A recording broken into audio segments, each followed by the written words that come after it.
Kedua-dua kuasa besar Amerika Syarikat dan Rusia sebenarnya telah lama bersaing selama bertahun-tahun dan tidak pernah langsung ada tanda-tanda untuk berhenti.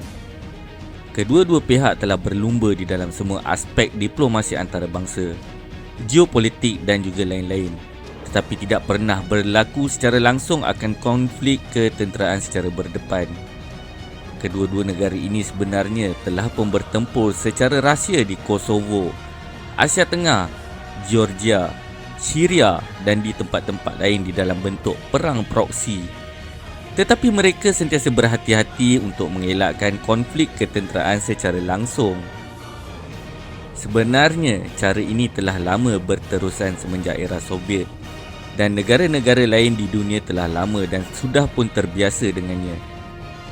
Amerika Syarikat dan Rusia sebenarnya sentiasa mengekalkan keadaan kami berperang tetapi tidak pernah langsung pecah perang. Kedua-dua pihak bermain melalui perang secara proksi, perlumbaan senjata, sekatan ekonomi dan lain-lain. Tetapi tidak akan ada sama sekali konflik ketenteraan secara langsung dan berdepan. Pengekalan konflik ini datang daripada hasil keseimbangan strategik di antara kekuatan kedua-dua pihak.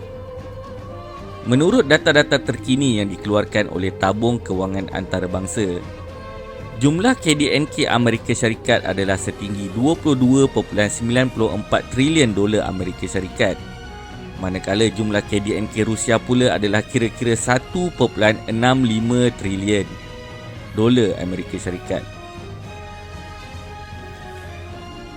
Dan ekonomi Amerika Syarikat pula hampir 14 kali ganda lebih besar daripada Rusia.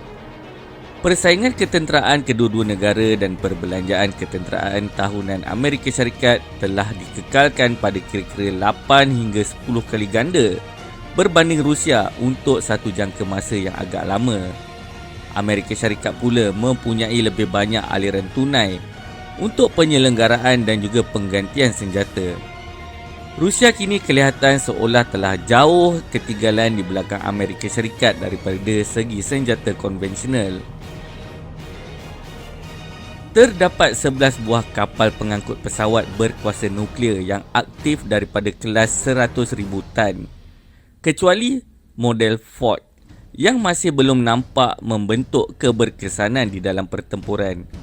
Manakala 10 kapal yang lain telah pun beroperasi selama bertahun-tahun dan telah mempunyai pengalaman pertempuran yang sangat banyak. Di samping itu juga, Amerika Syarikat mempunyai 2 buah kapal pengangkut pesawat kelas Ford yang juga telah pun memasuki pelan pembinaan khusus. Amerika Syarikat juga mempunyai jumlah tenaga kerja seramai 155 juta orang, 393 kapal dagang dan 24 pelabuhan besar, 10,589,500 km jalan raya, 366,600 batu landasan kereta api dan 13,500 lapangan terbang. Apatah lagi Amerika Syarikat mempunyai 11 buah kapal pengangkut pesawat berkuasa nuklear, pesawat pengangkut strategik dan pengebom strategik, kapal serangan amfibia, 374 pangkalan tentera di luar negara serta 300,000 garison luar negara yang diedarkan di bahagian yang berlainan di dunia dan di mana-mana sahaja di pelosok dunia.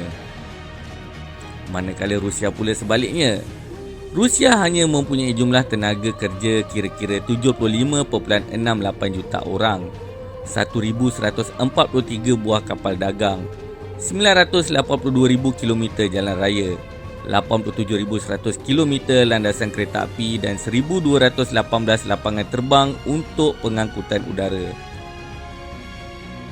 Jelas dapat dilihat bahawa Amerika Syarikat dan Rusia memang mempunyai jurang yang ketara di dalam saiz perbelanjaan ketenteraan.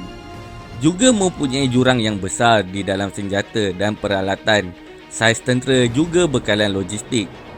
Malah, permainan antara Amerika Syarikat dan Rusia secara amnya memaparkan situasi di mana Amerika Syarikat menyerang tetapi dalam masa yang sama tetap mempertahankan Rusia. Ianya boleh dilihat semasa di era pemerintahan Donald Trump. Di manakah garis pertahanan barat Rusia di era Soviet? Di mana pula garis pertahanan pada permulaan keruntuhan Kesatuan Soviet? Dan juga di manakah barisan pertahanan Rusia sekarang? Pada era Soviet, kebanyakan negara Eropah Tengah dan Timur telah menyertai Pakatan Warsaw dengan Kesatuan Soviet sebagai teras, sehingga ruang strategik Kesatuan Soviet telah meluas sehingga ke arah barat hingga ke Jerman Timur. Selepas perpecahan demi perpecahan Kesatuan Soviet, Rusia telah kehilangan ruang strategik tradisinya di Eropah Tengah dan Timur, tetapi ia masih dapat mengekalkan kehadiran strategiknya di beberapa negara-negara bekas Republik Soviet. Kini, dengan pengembangan NATO dan Kesatuan Eropah ke arah timur telah mula menghampiri Rusia, sekaligus ianya mencetuskan kebimbangan di pihak Rusia. Persoalannya, apakah Amerika Syarikat akan menyerang Rusia? Situasi permainan Amerika Syarikat yang dilihat seperti menyerang Rusia mungkin akan berterusan untuk jangka masa yang agak lama di masa hadapan. Tetapi Amerika Syarikat yang melakukan serangan melalui proksinya di Ukraine juga perlu dan harus menimbang akan berat kekuatan nuklear Rusia.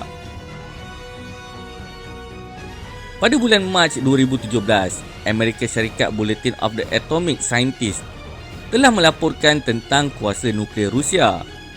Menurut laporan itu, pada awal 2017, Rusia mempunyai kira-kira 4,300 kepala peledak nuklear yang boleh digunakan pada pelancar strategik jarak jauh dan pasukan nuklear taktikal jarak dekat.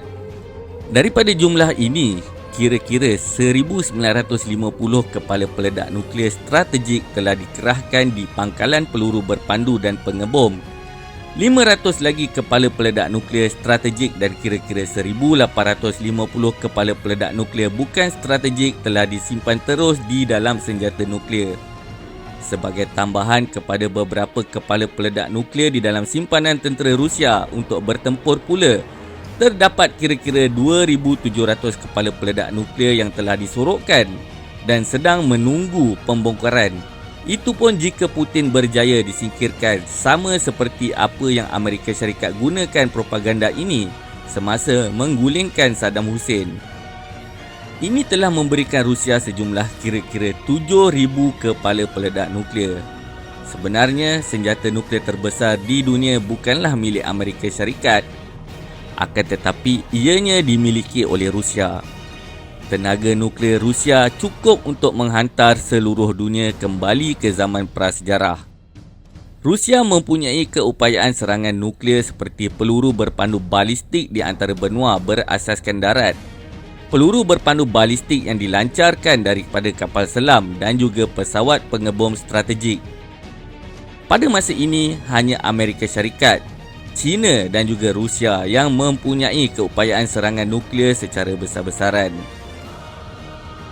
Terkini pula dilihat konflik Turki dan Greece sedang memanas dan sudah tentu seperti yang kita sedia maklum, Amerika Syarikat dan NATO sudah pasti berada di belakang Greece, walaupun secara terang Turki juga adalah anggota NATO. Apakah kita akan melihat Turki dan Rusia akan membentuk pakatan baru bagi menghadapi tekanan Amerika Syarikat, Eropah dan dunia barat selepas ini? Dan apakah pula permainan yang sedang diatur oleh Amerika Syarikat, Eropah dan juga dunia barat? Sama-sama kita saksikan.